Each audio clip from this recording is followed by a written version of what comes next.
CJP संदर्भातली ही बातमी आहे। जयपूरमधील रामपुरा गावात सीजेपीच्या कार्यकर्त्यांना हुसकावून लावण्यात आलंय। गावातील शाळेची पाहणी करण्यासाठी आल्यानं त्यांना हुसकावून लावलंय। सीजेपीच्या कार्यकर्त्यांसमोर रामपुरा ग्रामस्थांनी जोरदार घोषणाबाजी केली। सीजेपीच्या कार्यकर्त्यांच्या गाड्या फोडल्याचाही आरोप करण्यात येतोय।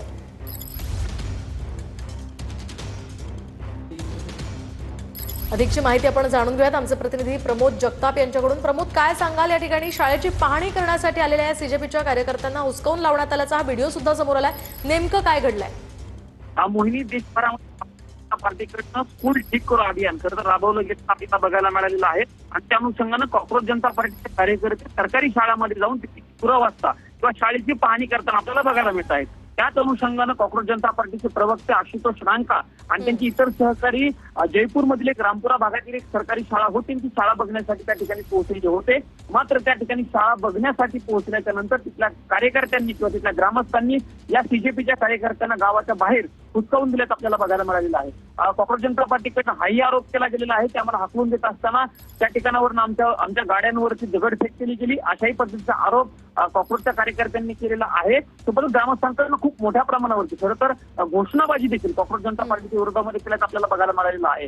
ग्रामस्थांचं म्हणणं आहे की कॉक्रोच जनता पार्टीला अशा पद्धतीने शाळा बघण्याला येण्याचा अधिकार नाहीये, असा ग्रामस्थांचा आरोप असल्याचं आपल्याला बघायला मिळते। तर दुसरीकडे आशुतोष रांका जे कॉक्रोच जनता पार्टीचे प्रवक्ते आहेत त्यांच्याकडनं आरोप केला गेलेला आहे की ग्रामस्थांच्या आडवून काही राजकीय पक्षाच्या कार्यकर्त्यांनी किंवा काही राजकीय पक्षाच्या लोकांनी हा हल्ला केला, अशा पद्धतीचा आरोप त्यांच्याकडनं केलेला आहे। मोहिनी, आपण दृश्यांमध्ये बघू शकतो त्या पद्धतीनं कार्यकर्त्यांना, सगळ्या कॉक्रोचच्या कार्यकर्त्यांना गावाच्या बाहेर हुसकावून देतानाची दृश्य देखील या ठिकाणी बघायला मिळते। कॉक्रोचचे कार्यकर्ते आणि ग्रामस्थ यांच्यामध्ये काही प्रमाणावरती बाचाबाची देखील झाल्याचं चित्र बघायला मिळते। सध्या ग्रामस्थ शाळेच्या बाहेर बसून आहेत, कॉक्रोचचे कार्यकर्ते मात्र त्या ठिकाणाहून निघून गेलेले आहेत। पुढची भूमिका काय असणार आहे या अनुषंगानं लवकरच स्पष्टीकरण आशुतोष रांका आणि त्यांच्या सहकारी जाईल। मात्र कॉक्रोचच्या कार्यकर्त्यांना गावाच्या बाहेर हाकलून दिल्याचं चित्र राजस्थानमध्ये आता आपल्याला बघायला मिळालं। नक्कीच धन्यवाद प्रमोद दिलेल्या सविस्तर माहितीसाठी।